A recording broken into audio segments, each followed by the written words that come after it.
सभी प्यारे भावी अध्यापकों का हमारे YouTube चैनल एनजे मोटिव पर हार्दिक अभिनंदन। तहे दिल से स्वागत। आपका YouTube की पर्यावरण अध्ययन फर्स्ट ईयर की 8वीं क्लास में स्वागत है, जिसमें हम यूनिट 3 बच्चों के अनुभव और उनके सवाल एवं पूर्व समझ के आधार पर वीडियो क्रिएट कर रहे हैं, जिसमें इम्पोर्टेंट क्वेश्चन का समावेश किया है हमने। तो जल्दी से ये वीडियो देख लीजिएगा दोस्तों।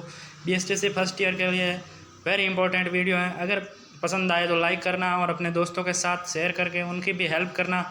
और अगर पहली बार YouTube चैनल एनजे मोटिव पर आए हो तो सब्सक्राइब करके बेल आइकन को प्रेस कर देना। दोस्तों, आज आवाज़ की थोड़ी वॉल्यूम की थोड़ी परेशानी हो सकती है, क्योंकि मैं कहीं बाहर हूँ, तो फिर भी आपके लिए वीडियो बना रहा हूँ। तो दोस्तों, तहे दिल से आपका स्वागत हमारे साथ इस प्रकार जुड़े रहने के लिए। आवाज़ आ रही होगी, उम्मीद करता हूँ अच्छे से। इकाई 3 के लिए ये वीडियो बना रहे हैं हम, जिसका नाम है, थीम है बच्चों के अनुभव, उनके सवाल एवं पूर्व समझ। तो इसमें हम अध्ययन करेंगे रचनावाद, पियाजे और उनका बाल विकास का मॉडल, वाइगोत्स्की और सामाजिक रचनावाद। तो देखिए, रचनावादी सिद्धांत क्या है। रचनावादी सिद्धांत क्या है? गतिविधि आधारित अवधारणा के बारे में बातचीत करके किसी अवधारणा के बारे में समझ बनाना ही रचनावादी सिद्धांत की मूल थीम है। अगला प्रश्न है, अपने रचनावादी सिद्धांत की मान्यता क्या है? तो इसका उत्तर देना आपको कि रचनावादी सिद्धांत को रचनात्मकतावाद, निर्माणवाद और निर्मितिवाद के नाम से जाना जाता है। दोस्तों, वॉल्यूम में थोड़ी परेशानी होगी, इसलिए थोड़ी अड़चन आ रही है, तो क्षमा चाहूँगा, लेकिन मैं आपके लिए अच्छे से अच्छी वॉल्यूम प्रोवाइड करवाने की कोशिश कर रहा हूँ। अगला है इसी में कि रचनावादी सिद्धांत के अनुसार ज्ञान दी जाने वाली या सिखाई जाने वाली चीज़ें नहीं तो होती, इसे तो सीखने वाला अपने अनुभवों, एक्सपीरियंस और दूसरों के साथ इंटरेक्शन, अंतरक्रिया करके परस्पर क्रियाओं के जरिए सीखता है। ये रचनावादी सिद्धांत की मान्यता है मित्रों। अगला प्रश्न देखिए कि सीखने को प्रभावित करने वाले कारक कौन कौन से हैं। सीखने की प्रक्रिया, लर्निंग को प्रभावित करने वाले कारक क्या क्या हो सकते हैं? पहला है पूर्वाग्रही अनुभव, समय, काल, परिस्थितियाँ, शारीरिक व मानसिक परिपक्वता, मैच्योरिटी, लैंग्वेज, भाषा, जीवंत परिस्थितियाँ, अंत्यक्रिया आदि सीखने को प्रभावित करते हैं। अगला है जीन पियाजे कौन थे? तो जीन पियाजे स्विट्ज़रलैंड के दार्शनिक व मनोवैज्ञानिक थे। दोस्तों, ये बालक के विकास संबंधी सिद्धांतों का अध्ययन व प्रतिपादन इन्होंने किया।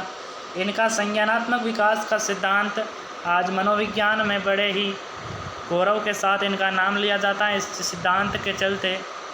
अगला प्रश्न देखिए कि मनोगत्यात्मक गतिविधि क्या है। मनोगत्यात्मक गतिविधि बालकों में ज्ञानेंद्रियों के विकास के साथ साथ इंद्रियों की सहायता से विभिन्न प्रकार की गतिविधियों का विकास होना मनोगत्यात्मक विकास कहलाता है। अगला प्रश्न, ZPD क्या है? ZPD zone of proximal development. Zone of proximal development दोस्तों, हर एक व्यक्ति विशेष के सीखने की संभावना के दायरे को वाइगोत्स्की नामक विद्वान ने जोन ऑफ प्रॉक्सिमल डेवलपमेंट अर्थात ZPD कहा है। अगला प्रश्न है, पियाजे ने मस्तिष्क में ज्ञान की व्यवस्थित संरचनाओं को क्या नाम दिया है? दोस्तों, स्कीमा नाम दिया है, इसका उत्तर होगा। तो आपसे ऐसा भी पूछा जा सकता है कि स्कीमा क्या है? तो स्कीमा के जवाब में आपको लिखना है पियाजे ने मस्तिष्क में ज्ञान की व्यवस्थित संरचनाओं को स्कीमा कहा है। दोस्तों, वीडियो को एक बार लाइक कीजिएगा और हमारे YouTube चैनल को सब्सक्राइब कर लीजिए और अपने दोस्तों के साथ इस वीडियो को शेयर कीजिए, इतना कि सभी के पास हमारा वीडियो पहुंच जाए और वो इसका लाभ उठा सके। अगला प्रश्न देखिए, बच्चों के सवालों को प्रोत्साहित करने के लिए समाचार, रेडियो आदि किस प्रकार उपयोगी है? जो बच्चे क्वेश्चन करते हैं उनको हमें मोटिवेट करना है, इनके लिए समाचार पत्र, पत्रिकाएं, रेडियो आदि किस प्रकार उपयोगी है? तो इसका उत्तर देखिए, बच्चों के सवालों को प्रोत्साहन देने के लिए ज़रूरी है कि उन्हें अपने आसपास के समूचे पर्यावरण के बारे में जानकारी मिलती रहे। यह जानकारी समाचार हैं, रेडियो हैं आदि के द्वारा आसानी से उपलब्ध हो जाती है। नई नई जानकारियों से उन्हें सोचने के मौके मिलते हैं, नई बातों को सामना करने का मौका मिलता है, जिससे उनके मन में नए नए सवाल पनपते हैं। दोस्तों, इस प्रकार बच्चों के सवाल पूछने की प्रवृत्ति को प्रोत्साहित करने में समाचार पत्र और रेडियो भी महत्वपूर्ण भूमिका निभाते हैं। अगला प्रश्न है कि पियाजे के अनुसार अनुकूलन क्या है? तो अनुकूलन क्या है? दोस्तों, स्कीमा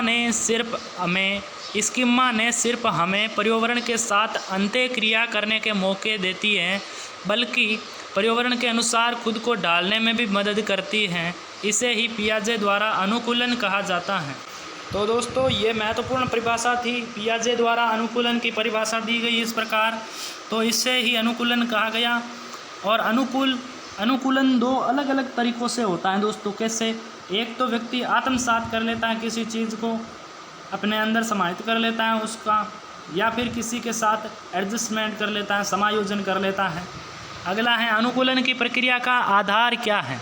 तो अनुकूलन की प्रक्रिया का आधार यह विश्वास है कि ज्ञान का निर्माण एक लगातार चलने वाली प्रक्रिया है जिसे सीखने वाला व्यक्ति खुद ही चलाता है। यह अनुकूलन की प्रक्रिया का आधार है कि यह विश्वास है कि ज्ञान का निर्माण एक लगातार चलने वाली प्रक्रिया है जिसे सीखने वाला व्यक्ति खुद ही चलाता है।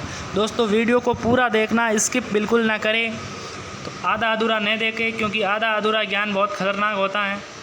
जीन पियाजे का बाल विकास मॉडल स्पष्ट करना है। जीन पियाजे का बाल विकास मॉडल। पियाजे ने बालकों की शारीरिक व मानसिक हरकतों गतिविधि को बारीकी से अध्ययन किया और यह विश्लेषण किया कि वे कैसे सीखते हैं। इन्होंने बताया कि मानव शिशु शुरुआत में संज्ञानी जीव नहीं होते, वे अपने बोधात्मक और गत्यात्मक गतिविधियों के द्वारा मनोवैज्ञानिक ढांचे, अनुभवों से सीखने के तरीके, जिनके द्वारा वे खुद को पर्यावरण के अनुकूल ढाल पाते हैं, बनाते हैं और निखारते हैं। बच्चे दुनिया के लगभग समस्त ज्ञान को अपनी गतिविधि द्वारा खोजते हैं या निर्मित करते हैं। विकास की अवस्थाओं के साथ साथ बालक अपनी सोचने की प्रक्रियाओं में बदलाव लाता है। ये वेरी इंपॉर्टेंट क्वेश्चन है दोस्तों जीन पियाजे का। अगला प्रश्न देखिए, जे.एस. ब्रूनर। दोस्तों जे.एस. ब्रूनर के शिक्षण सिद्धांत के बारे में समझिए। Very important question. ये संज्ञानात्मक सिद्धांत पर आधारित है, जे.एस. ब्रूनर का शिक्षण सिद्धांत। इसमें बालक स्वयं क्रियाशील रहकर सीखता है। इसकी विशेषताएं इस प्रकार हैं। पहली, ऑल ऑफ फर्स्ट, अधिगम की पूर्वानुकूलता, अर्थात इसमें बालक के पूर्व अनुभव व विषय वस्तु जिसका वो ज्ञान प्राप्त करना चाहता है को जोड़ने पर बल दिया जाता है। अगला है ज्ञान की संरचना। सेकंड, यह अधिगम के लिए ज्ञान की संरचना को वांछित स्वरूप प्रदान करता है जिसमें अधिगम सरल हो सके। नेक्स्ट, थर्ड है तारतम्यता। विषय वस्तु व अधिगम सामग्री को क्रमबद्ध ढंग से संप्रेषित करने पर जोर दिया जाता है। अगला चौथा है पुनर्बलन। बाह्य पुरस्कारों से आंतरिक गुणों का विकास होता है। बाह्य पुरस्कारों से आंतरिक गुणों का विकास होता है इसमें मित्रों। अगला है जीन पियाजे के संज्ञानात्मक विकास की अवस्थाओं का वर्णन करना। इस प्रश्न को दोस्तों वेरी इम्पोर्टेंट लगा लेना। ये प्रश्न बहुत महत्वपूर्ण है। जीन पियाजे के संज्ञानात्मक विकास की अवस्थाओं का वर्णन करना आपको एग्ज़ाम में 100% मिलने वाला है ये प्रश्न, छोटे या बड़े किसी भी रूप में। तो इसकी 4 अवस्थाएं हैं, देख लीजिए। संवेदी, पेशीय या गतिवाही अवस्था। ये मैं शॉर्ट में आपके लिए पेश कर रहा हूँ, आप इसको बड़ा बनाकर लिख सकते हो। इस अवस्था में बालक केवल अपनी संवेदनाओं और शारीरिक क्रियाओं की सहायता से ज्ञान अर्जित करता है। दोस्तों वीडियो को पूरा देखिएगा। ये अवस्था जन्म से लेकर 2 वर्ष तक की आयु तक होती है। इस चरण में बालक में मानसिक क्रियाएं घटित होने लगती है, जैसे भूख लगने पर बालक का रोना, पैर हाथ छटपटाना। सेकंड है पूर्व सक्रियात्मक अवस्था। यह शॉर्ट में लिख रहा हूँ मैं दोस्तों, शॉर्ट में लाया हूँ आपके लिए, शॉर्ट एंड स्वीट लैंग्वेज है। अपने दोस्तों के साथ शेयर कर दीजिए। यूट्यूब चैनल एनजे मोटिव को सब्सक्राइब कर लीजिए। ये अवस्था 2 वर्ष से 6 वर्ष तक चलती है। कौन सी? पूर्व सक्रियात्मकता, प्री एक्टिवेशन अवस्था। ये अवस्था 2 वर्ष से 6 वर्ष तक की है। इस अवस्था में बालक स्व केंद्रित न होकर दूसरों के संपर्क से ज्ञान अर्जित करता है। शब्द ज्ञान में वृद्धि होती है। इसमें बालक तरह तरह की बिना सिर पैर की बातें बनाता है, अकेले बातें करता है। इस अवस्था को पियाजे ने कलेक्टिव मोनोलॉग की संज्ञा दी है। अगला देखिए, थर्ड स्टेज है कॉन्क्रीट ऑपरेशन अवस्था।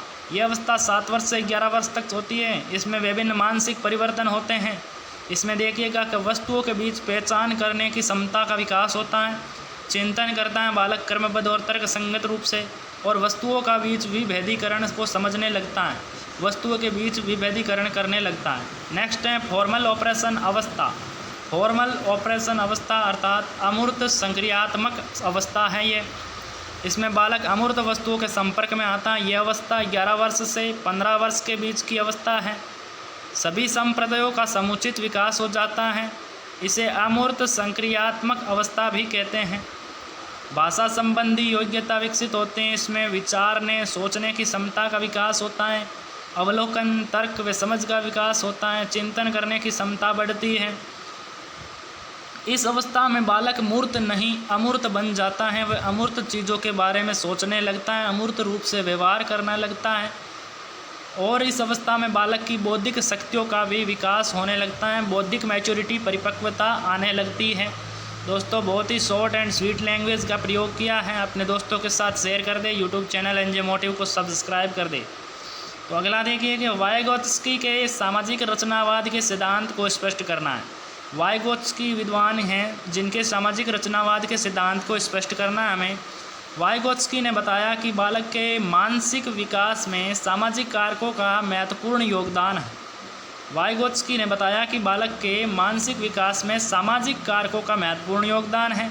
बालक को सीखने में आसपास के विकास क्षेत्र में भी अपना सहयोग देते हैं। व्यक्तिगत विकास को सामाजिक और सांस्कृतिक संदर्भ के बिना नहीं समझा जा सकता। वाइगोत्स्की 2 चरण बताता है जिससे बालक सीखता है। कार्य करने में किसी और ज़्यादा जानकार व्यक्ति से मदद मिलती है, पहला चरण। सेकंड चरण के कार्य करने में खुद की वो मदद करता है। दोस्तों एक बार सब्सक्राइब कर दीजिए, वीडियो को पूरा देखिएगा, लाइक कीजिए अगर वीडियो अच्छा लगा तो। अगला प्रश्न देखिए, बच्चों के सवालों को बहुत अधिक महत्व है, क्यों? बच्चों के जो सवाल होते हैं, क्वेश्चन होते हैं, उनका इतना ज़्यादा महत्व है, उनको इतना रेस्पॉन्स क्यों देना चाहिए? तो इसमें है बच्चों को प्रश्न पूछने हेतु प्रोत्साहित करना चाहिए ताकि वह वैज्ञानिक क्षमताओं का उपयोग करने हेतु प्रेरित हो सके, पहला पॉइंट है। साइंटिफिक क्षमताओं का उपयोग कर सके। परिकल्पना का निर्माण हेतु प्रेरित हो। परिकल्पना निर्माण हेतु बच्चों को मोटिवेट करना। बच्चे अवलोकन के लिए प्रेरित हो। अगला है बच्चों को नमूने और संबंध खोजने के लिए प्रेरित करना। बच्चों को निष्कर्ष तक पहुंचने के लिए प्रेरित करना ताकि ऐसे प्रश्न पूछे जिनसे ये विकास हो सके। इनका महत्व है प्रश्न पूछने का, सवाल करने का। नेक्स्ट 5वां है बच्चों को संप्रेषण के लिए प्रेरित करना। तो ये प्रश्न भी महत्वपूर्ण था। अगला प्रश्न देखिए कि बच्चों के सवाल पूछने के लिए अनुकूल माहौल। अगला मोस्ट इम्पोर्टेंट सवाल है बच्चों के सवाल पूछने के लिए अनुकूल माहौल तैयार करना, जिसमें हम क्या कदम उठा सकते हैं दोस्तों। समाचार पत्र व रेडियो आदि का उपयोग, शिक्षक भी सवाल पूछकर और क्यों और कैसे जैसे प्रश्नों को बढ़ावा देने वाली गतिविधियां करवाकर हम बच्चों को सवाल पूछने के अनुकूल माहौल तैयार कर सकते हैं।